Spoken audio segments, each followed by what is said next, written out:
Assalamualaikum warahmatullahi wabarakatuh.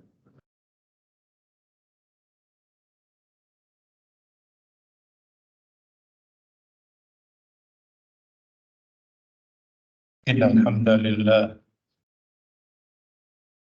nahmaduhu ta'ala wa nasta'inuhu wa nastaghfiruh wa na'udzu billahi min shururi anfusina wa min sayyiati a'malina. Man yahdihillahu fala mudilla lahu wa man yudlil fala hadiya lahu. Asyhadu an la ilaha illallah wahdahu la syarika lahu wa asyhadu anna Muhammadan abduhu wa rasuluhu la nabiyya ba'dah. Salawatu rabbi wa salamuhu ala nabiyyina Muhammadin wa ala alihi wa sahbihi salaman tasliman katsira ba'd. Ma'asyiral muslimin ibadallah, kembali kita membaca Ushul Salasah, karya dari Syekhul Islam Muhammad ibn Abdul Wahhab ibnu Sulaiman At-Tamimi An-Najdi rahimahullah ta'ala. Dan kita masih pada ucapan beliau yang membawakan dalil tentang syahadah. Kata beliau rahimahullah ta'ala, wa dalilu syahadati anna Muhammadan Rasulullah sallallahu alaihi wasallam, dan dalil tentang syahadat bahwa Nabi kita Muhammad sallallahu alaihi wasallam adalah Rasulullah adalah firman Allah Subhanahu wa ta'ala. Dan yang dimaksud dengan syahadat kepada Nabi, karena sudah kita ketahui bahwa syahadat itu ada kepada Allah Subhanahu wa ta'ala dan kepada Nabi. Nanti akan dijelaskan oleh Syekh Fauzan hafizahullah ta'ala. Maka dalil yang dibawakan syahadat kepada Nabi adalah firman Allah Subhanahu wa ta'ala yang terdapat di surat At-Taubah. Allah Subhanahu wa ta'ala berfirman pada ayat ini, laqad ja'akum rasulun min anfusikum azizun 'alaihi ma 'anittum harisun 'alaikum bil mu'minina raufur rahim. Kata Allah Subhanahu wa ta'ala, sungguh telah datang kepada kalian Rasul dari jenis kalian. Azizun alaihi ma'anitum. Sungguh Nabi itu begitu merasa berat atas apa-apa yang menimpa kalian, karena berpegang teguhnya kalian dengan seruan Nabi tersebut. Harisun alaikum bil mu'minina raufur rahim. Dan demikian halnya bahwa Rasul tersebut harisun alaikum, memiliki kepedulian atas apa yang menjadi bimbingan dan petunjuk pada yang ada pada kalian, yang telah mengeluarkan kalian, kata Allah Subhanahu wa ta'ala, dari kegelapan menuju cahaya yang terang benderang. Dan bil mu'minin raufur rahim. Rasul itu kepada orang-orang yang beriman raufur rahim. Demikian memiliki sifat yang peduli dan kasih sayang kepada umat. Ini ayat dijadikan dalil oleh Syekh Muhammad At-Tamimi rahimahullah ta'ala sebagai bukti persaksian bahwa Allah telah mengutus Rasul. Kata Syekh Fauzan, hafizullah ta'ala,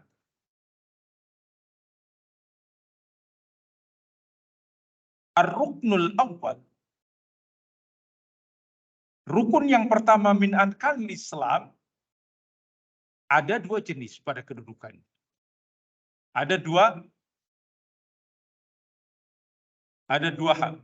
Yang pertama adalah syahadat kepada Allah Subhanahu wa taala, syahadat an la ilaha illallah. Dan yang kedua adalah syahadat kepada Nabi kita Muhammad sallallahu alaihi wasallam. Fahuma ruknun wahid. Keduanya, asyhadu an la ilaha illallah wa asyhadu anna Muhammadar Rasulullah. Keduanya asalnya adalah satu. Rukunnya satu. Bagian yang pertama atau potongan yang pertama, asyakul awal, potongan yang pertama, yakni al-ikhlas bil ibadah, menyendirikan dalam hal peribadatan kepada Allah. Sudah sekian pertemuan kita jelaskan. Beribadah itu hanya kepada Allah, memohon itu hanya kepada Allah. Yang terkadang kita sering mendapati orang tidak paham tentang makna la ilaha illallah, sehingga kita mendapati manusia meyakini ada sesembahan selain Allah Subhanahu wa taala. Walaupun dalam kondisi maghrur, tertipu. Apa maksud tertipu? Iya, dia meyakini kepada Allah, tapi dibisiki ada selain Allah yang bisa mengabulkan doa, bisa mendatangkan keberkahan, bisa menyelamatkan, bisa. Semuanya seperti itu maghrur. Kalau tidak maghrur, tidak mungkin sebagian besar kaum muslimin mendatangi tempat-tempat yang dikeramatkan. Karena yang dikeramatkan itu atau yang dimuliakan itu, barakallahu fikum, tidak dari apa yang Allah tetapkan dari 7 lapis langit. Itu kan samaitumuha antum wa abaukum. Ini karena semuanya disebutkan oleh kalian dan orang-orang tua kalian. Dari sejak zaman dulu, nenek moyang kita. Ini tempat keramat ini terus turun-temurun. Sehingga orang itu, padahal Allah tidak pernah menyebutkan dalil hujjah tentang masalah itu. Bahwa ini yang ada paling di SK kan.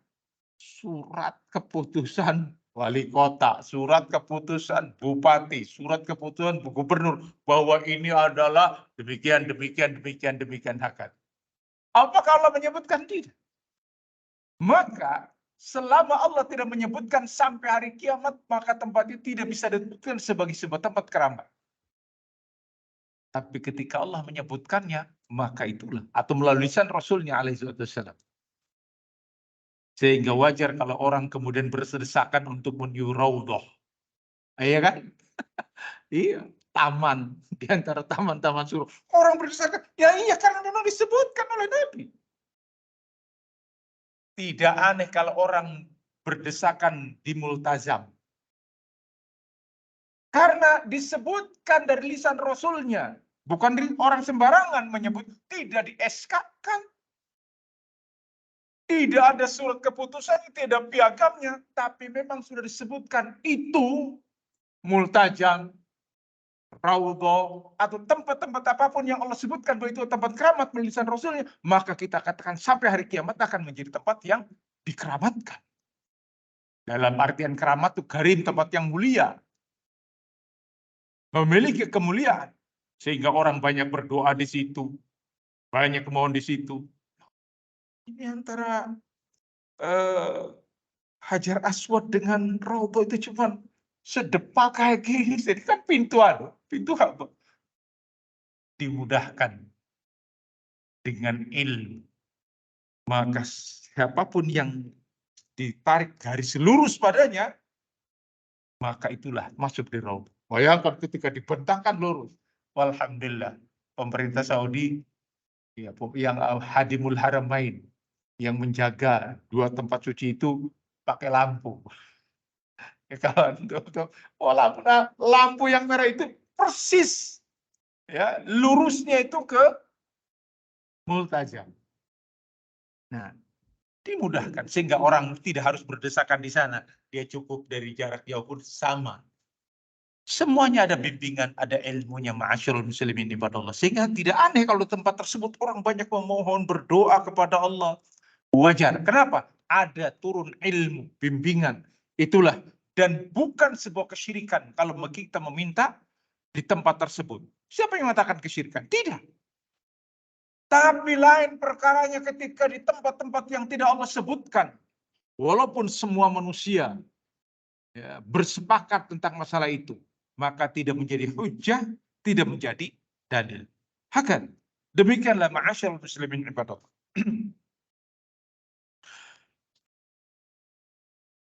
Kemudian, bagian yang kedua adalah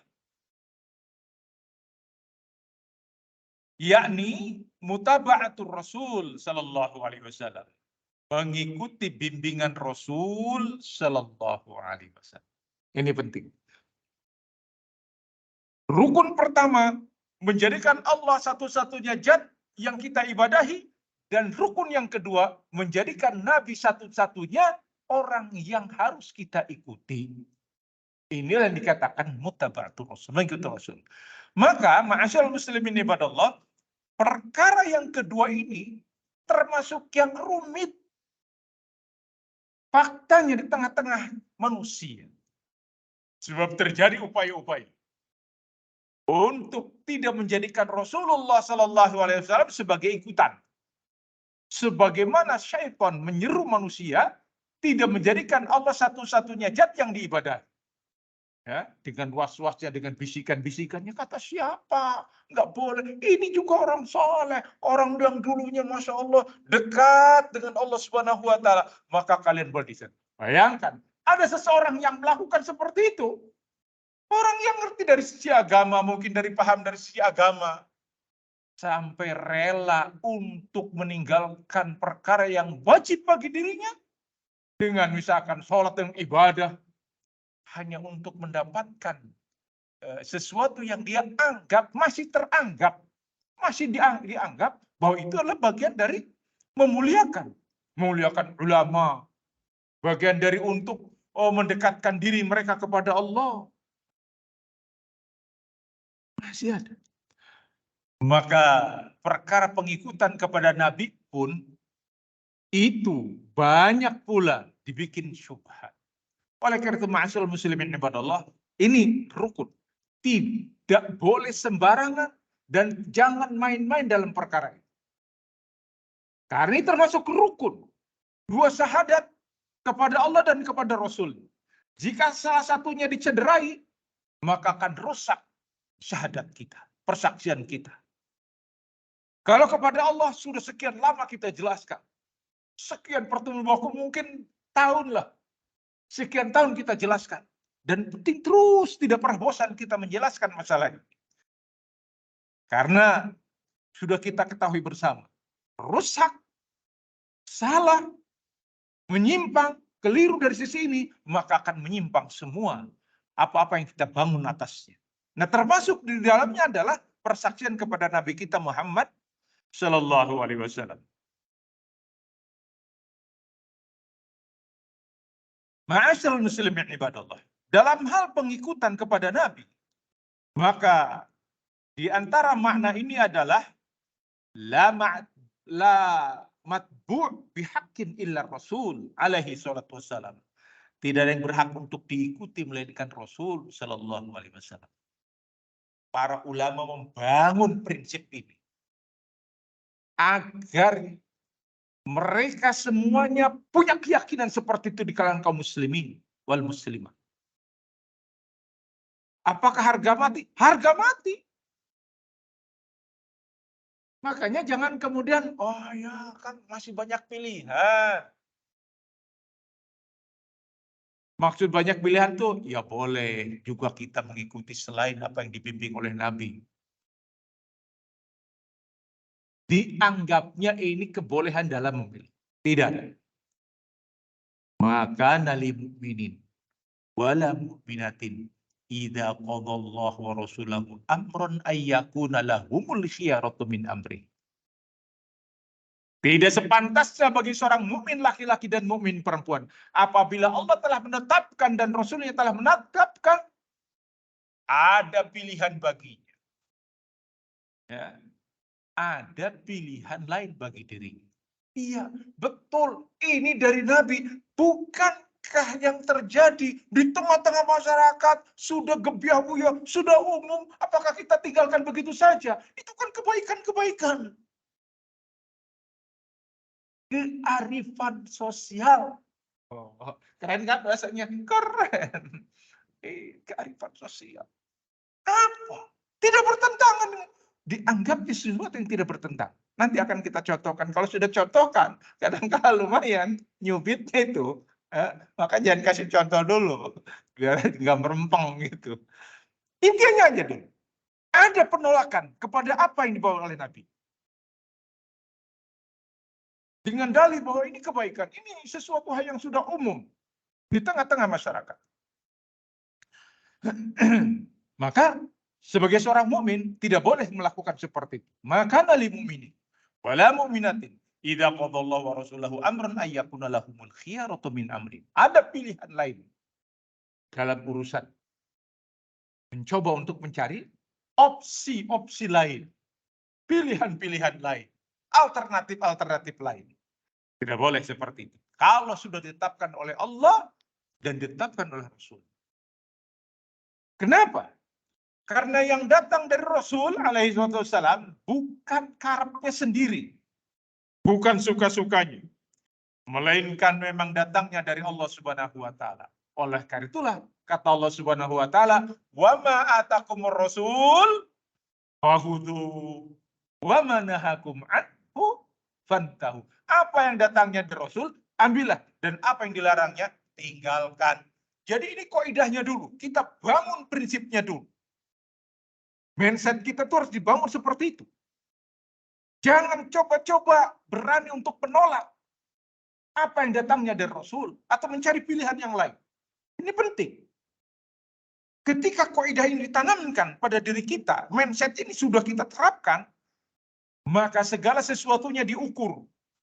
Parameternya, miqyasnya, ukurannya, qala Allah wa qala Rasul. Apa yang difirmankan Allah dan apa yang difirmankan Rasul. Itu penting. Agar terpatri pada diri kita seperti itu. Ketika ada celah, membolehkan, menggampangkan, mengentengkan, maka ini bahaya besar. Iya, penyakit yang pertama kali muncul di kalangan kaum muslimin ketika ada kebolehan yang seperti itu. Maka Rasul telah mengingatkan.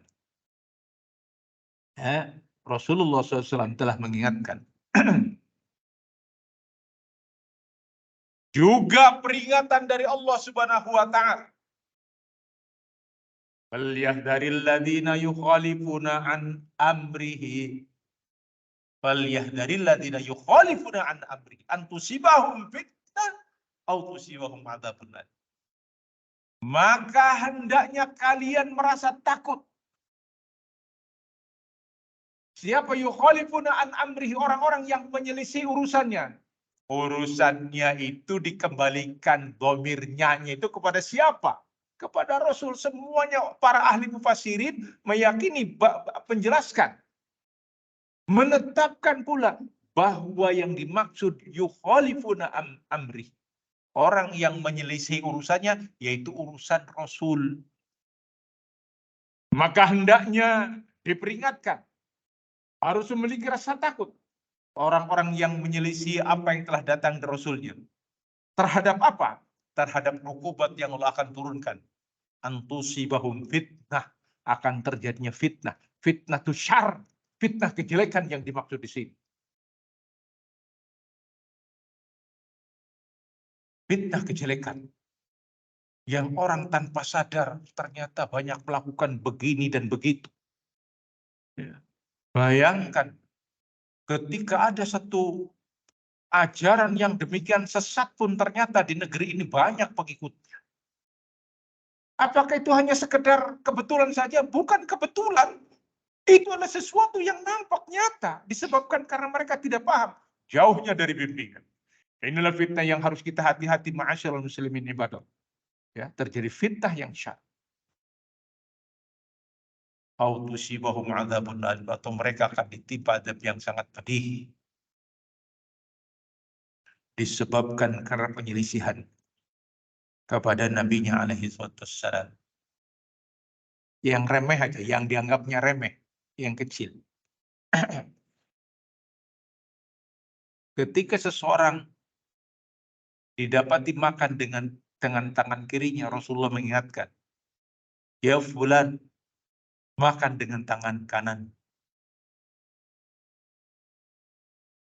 Orang tersebut menyatakan, saya tidak bisa ya Rasul. Sesungguhnya aku tidak akan bisa selamat. Akhirnya betul, orang itu sudah tidak bisa lagi mengangkat tangan kanannya. Karena penyelisihannya kepada Nabi-Nya alaihissalam. Atau dalam hadis yang lain yang berkaitan dengan masalah, apabila kita mau bermalam itu hendaknya mencuci sebelum bangun dari tidur maksudnya. Bangun dari tidurnya itu jangan masukkan tangan ke bejana, artinya tangan disibukkan. Karena kalian tidak mengetahui aina yadaika, batat yadaika, dari di mana tanganmu bermalam.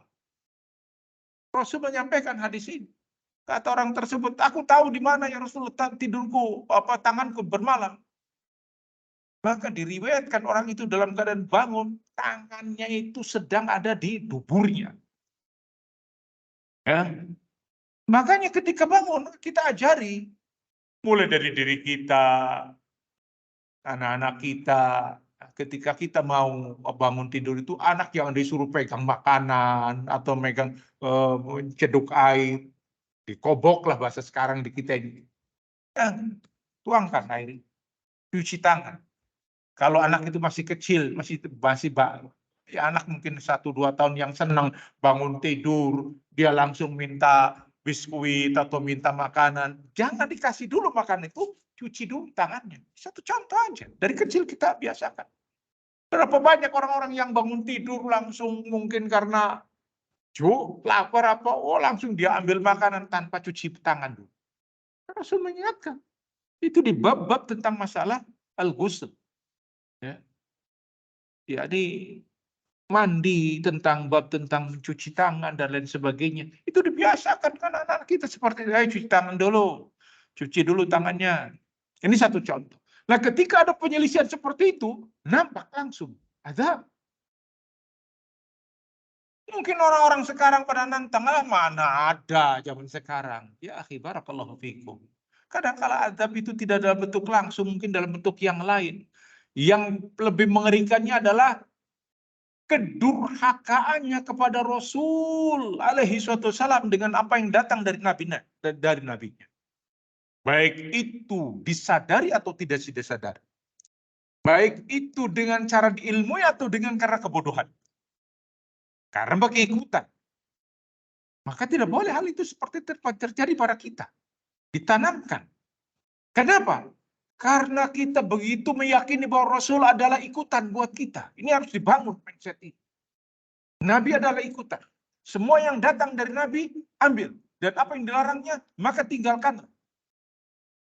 Kecuali ada dalil-dalil yang menetapkan bolehnya kita mengikuti seperti itu. Dan itu butuh ilmu. Butuh belajar.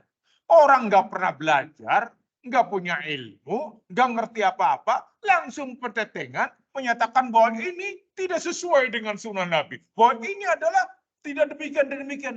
ketika ditanyakan dalil apa, dia hanya menunjukkan kebiasaan atau bawa dalilnya yang tidak sesuai.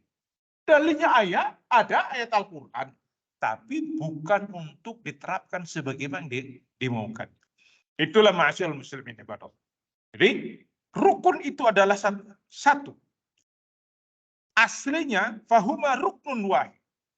Keduanya la ilaha illallah Muhammadur Rasulullah. Aslinya adalah rukunnya satu. Ruknun wahid. Yang satu, yang pertama adalah mengikhlaskan dalam hal beribadah kepada Allah, dan yang kedua adalah menjadikan Rasulullah SAW ikutan untuk diri kita semua. Ini. Maka kata Syekh Al-Fauzan hafizahullah taala, wa dalilun syahadat anna Muhammadar Rasulullah, dan dalil yang menjadikan kita mempersaksikan bahwa Nabi Muhammad itu adalah utusan Allah, sebagaimana ayat yang tadi kita baca. Dalil-dalil tersebut, kata Syekh, kasiratun minal kitabi was sunnah. Banyak kita dapatkan di dalam Al-Quran. Jadi kalau kita mempersaksikan, mana persaksian kita kepada Nabi Muhammad? Banyak dalam Al-Quran. Tentang apa yang telah Allah tetapkan untuk Nabi kita Muhammad Sallallahu Alaihi Wasallam. Jangan kemudian memunculkan pada kita bahwa Nabi itu diposisikan yang bukan pada tempatnya. Ini penting. Nabi diposisikan bukan pada tempatnya. Apa yang dimaksud? Nabi Muhammad Sallallahu Alaihi Wasallam banyak disebutkan dalam ayat Al-Quran tidak memiliki sifat-sifat Tuhan, sifat-sifat Allah. Maksudnya apa? Nabi tidak memiliki kemampuan untuk melihat hal yang gaib, kecuali Allah berikan ilmu padanya. Nabi tahu tidak perkara yang gaib, tidak mengetahui. Wa indahu mafatihul ghaib la ya'lamuha illallah. Di sisinya terbuka perkara-perkara yang gaib. Tidak ada yang mengetahuinya kecuali Allah. Jadi Nabi tidak mengetahui perkara yang gaib kecuali diberi wahyu oleh Allah Subhanahu wa taala, diberitahu ini perkara yang gaib. Contoh, sudah berkali-kali saya sebutkan di majelis ini, tapi harus ulang. Hadis tentang Rasulullah SAW melewati 2 kuburan. Marro ala kubrain. Kemudian kata Rasulullah, innahuma la yu'adzabani wa ma yu'adzabani fi kabir. Sesungguhnya keduanya sedang diazab. Wa ma yu'adzabani fi kabir.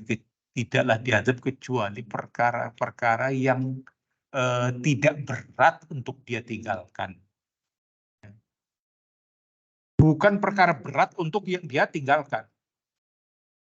Amma adahuma, adapun yang satunya, la yastatiru minal baul. Ketika buang hajat tidak bersih. Wa amal akhor namshi bin namimah. Adapun yang satunya lagi, kemana-mana ngadu domba. Bikin orang pecah. Antara satu dengan yang lainnya ribut.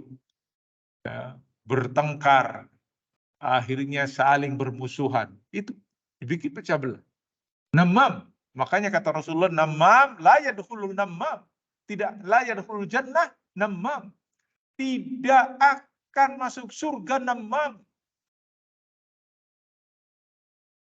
Dipecah antar satu anggota masyarakat dengan masyarakat yang lainnya. Adik kakak dipecah. Ya, suami istri dipecah, dinamam. Oh,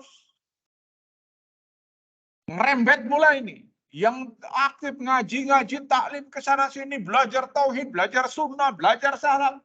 Ustaz-ustaz jadi pecah-pecah. Ngomong ustaz begini, nanti ngomongin begini. perang di mimbar, sudah. Sekarang zaman medsos, dibikin channel-channel, nyerang. Kehebat apa ini? Namam, tukang pecah belah. Dan ada di tengah-tengah kaum muslimin seperti itu, di tengah-tengah orang yang belajar sunnah, belajar tauhid, belajar sunnah, itu ada gentayangan berupaya untuk saling menghujat akhirnya. Na'udzubillah, pecah, dibikin ricuh oleh orang-orang seperti ini. Makanya hukuman akibat dari orang ini nggak mesti nunggu terjadi yaumil qiyamah. Di kuburan mereka sudah disiksa. Makanya hati-hati ya, ma'asyal muslimin ibadah Allah. Kita buang air kecil, jangan asal begitu saja. Dimulai dari anak kecil kita, dari anak-anak kita, diajari. Jangan di comberan, cor, main lagi di lapangan main. Jangan dilihat orang-orang kafir, orang-orang yang gak ngerti tentang tata krama, tentang kebersihan, jangan ditiru. Main bola, kebelet langsung di lapang. Emang jahat mereka itu. Kita mau ngomong apa ke mereka ya? Mau ngomong kasar gimana? Intinya gak pantas belas untuk ditiru. Dan ini diperingatkan harus keras kita ini.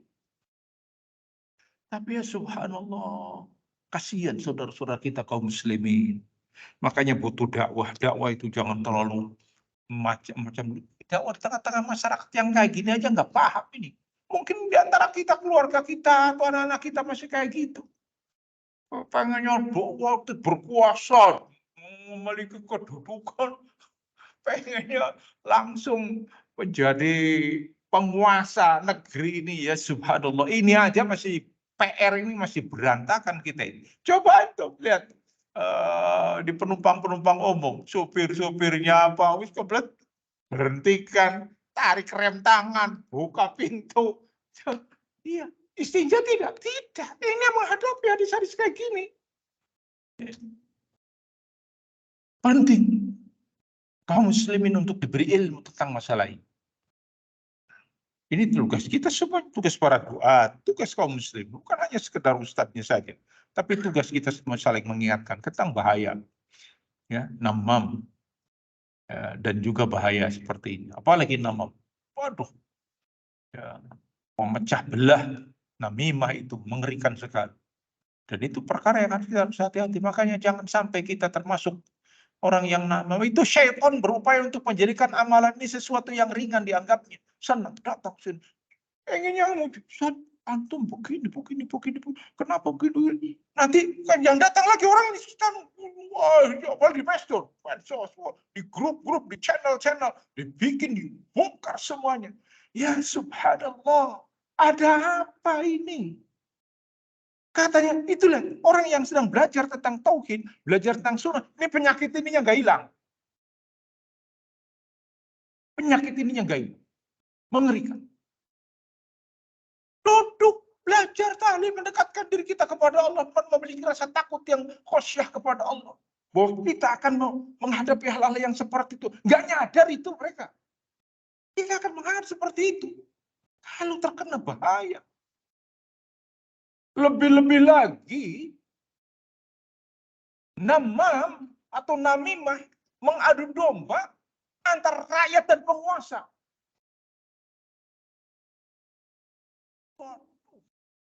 Berapi-api operator tengah-tengah masyarakat begini.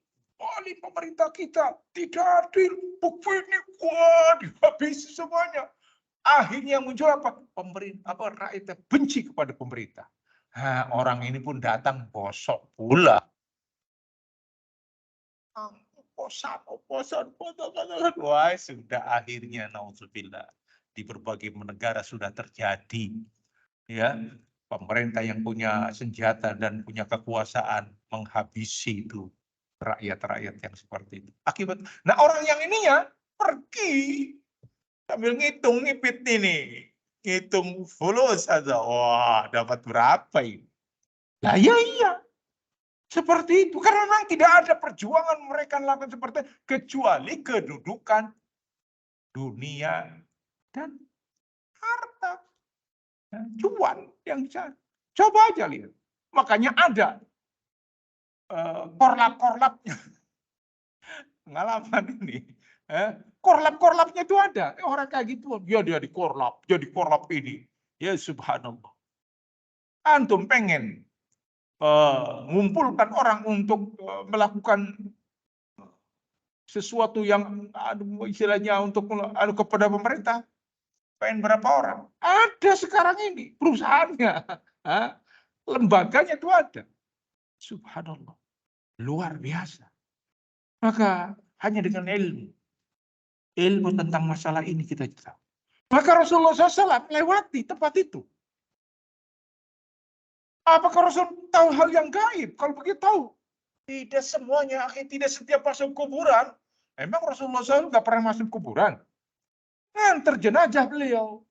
Cari siapa itu yang tadi malam meninggal. Tukang nyapu aja, ya Rasul. Dianggap penting. Mana kuburannya? Maka beliau sholat di situ. Sholat jenazah. Dan bolehnya untuk melaksanakan sholat jenazah seperti itu di kuburan. Nah, kalau sholat jenazah di kuburan, apakah hanya Rasul tidak melihat? Lihat. Atau beliau dalam kebaki untuk ziarah di malam hari. Apakah kemudian Rasulullah tahu, oh ini sedang disiksa, oh ini sedang dapat nikmat kubur? Tidak, hanya pada dua kuburan tadi. Menunjukkan beliau tidak tahu perkara yang gaib. Dia tahu perkara yang ada di dalam kuburan itu kecuali Allah wahyukan. Tujuannya apa? Sebagai pembelajaran buat kita lihat. Oh, jadi kita tahu bahwa tidak boleh kita untuk namam, tidak boleh kita untuk menggampang-gampangkan dalam urusan istinja. Perkara yang gaibnya tidak mengetahui Rasulullah SAW.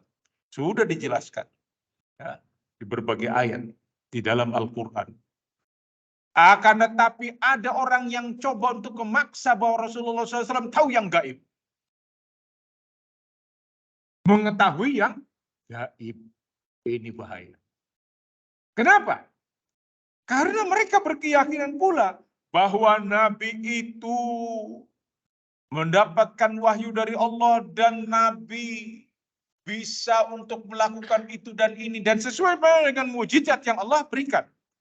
Ya. Ada dalam kitab dan sunnah disebutkan dan juga dari mukjizat-mukjizat yang telah Allah berikan kepada nabinya. Perkara-perkara yang demikian luar biasa. Apakah itu sebagai dalil bahwa Nabi alimul ghaib? Tidak. Bahwa Nabi mengabulkan doa? Tidak.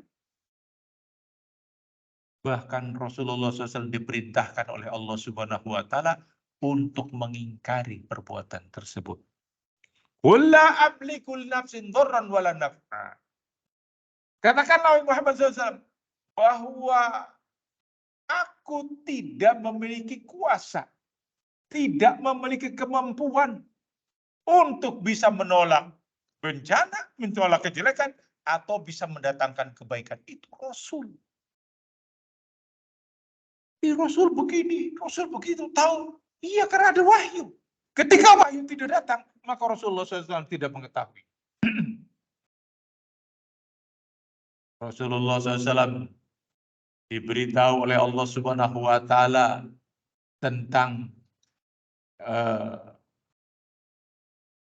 Dzulqarnain, tentang Rum, juga tentang pemuda Kahfi.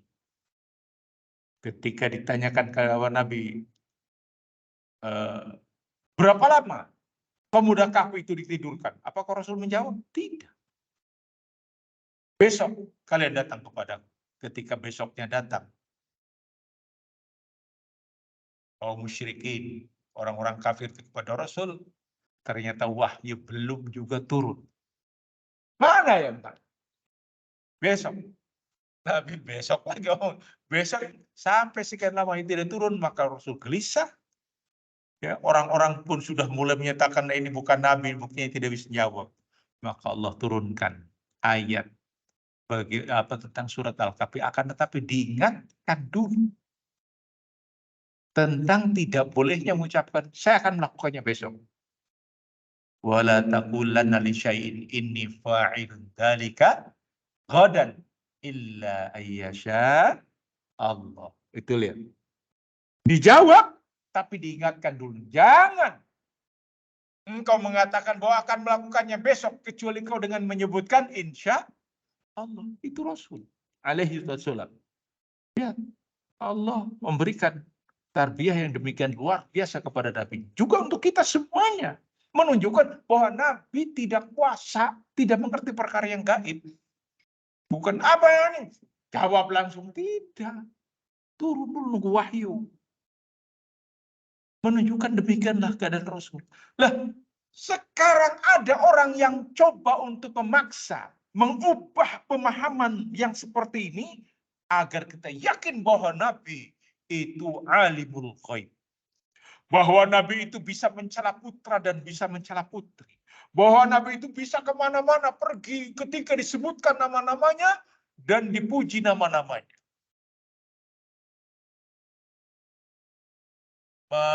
Marhaban ya dal Husaini marhaban. Apa ucapan itu? Ketika di bulan Mul, maka orang-orang pun berdiri. Berdiri. Karena Rasul datang. Maka kita harus memuliakan. Ya subhanallah. Nabi bisa kemana? Itu lihat. Keyakinan bukan. Keyakinan. Ditanamkan tidak. Ditanamkan terus. Didoktrin agar kita paham seperti itu. Rasul tidak memiliki kemampuan seperti itu. Tapi kemudian coba dipakai. Itu dari kecil. Yang saya tahu sendiri merasakan seperti itu, Pak. Karena Nabi ada. Ini sampai sekarang belum ganti telinganya.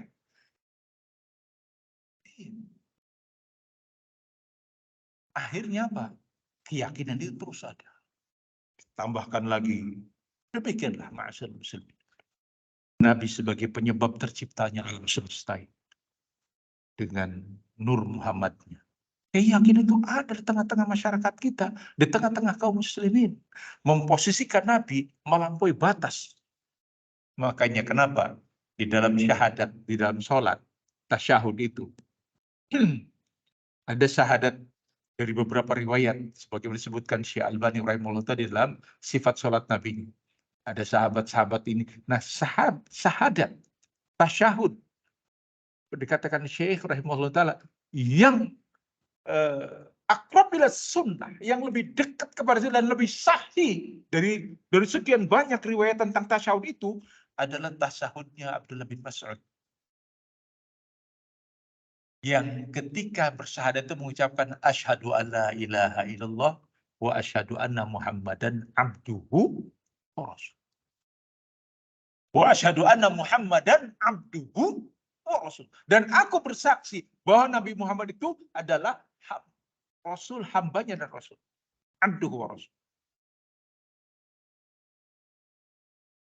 Digandengkan hamba dan Rasulnya. Kenapa? Kepada penyebutan hamba agar manusia jangan melampaui batas kepada Rasul alaihi wassalam. Bahwa beliau tidak mengabulkan doa. Bahwa beliau alaihi wassalam tidak kemudian bisa mendatangkan keberkahan, mendatangkan itu dan lain sebagainya yang banyak kita minta dan kita butuhkan. Dan ini bukan penghinaan. Penting. Sebab biasanya ketika orang menyatakan Rasulullah manusia biasa sebagaimana penghinaan ini, menghina Rasul. Beliau adalah, nah betul. Beliau adalah Rasulullah SAW. Yang harus kita terima, kita imani apa yang datang dari beliau. Alaihi wasallam. Akan tetapi Nabi pun mengatakan beliau adalah hamba Allah. Apa hamba Allah itu? Hamba tidak memiliki sifat-sifat khaliq, pencipta. Ya. Beliau terkena ngantuk. Beda. Allah subhanahu wa ta'ala. La ta'khudhu sinatun wala naum. Rasul terkantuk. Rasul tidur. Rasul rapang. Ya. Rasulullah kehausan. Hanya dirasakan itu. Di awal-awal hijrah beliau ke Madinah. Di tempat yang baru. Dengan lingkungan yang baru. Dengan iklim yang berbeda dengan Mekah. Jauh lebih panas. Tidak ada apa-apa yang bisa dimakan. diganjal dengan batu agar tidak kriuk-kriuk perutnya. Keluar Rasulullah SAW bertemu dengan Abu Bakar As-Siddiq. Apa yang menyebabkan keluar ya Abu Bakar? Lapar ya Rasul. Datang ketemu dengan Umar bin Khattab. Apa yang menyebabkan keluar? Saya lapar, rasa lapar. Lapar mereka. Kita Masya Allah.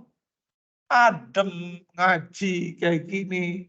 Karpetnya tebal. Minum makan tersedia. Ya subhanallah. Dulu mereka seperti itu. Nabi. Apakah Allah tidak sudah nanti turunkan dari langit seperti umat-umat terdahulu dalam surat Al-Maidah? Tuh lihat.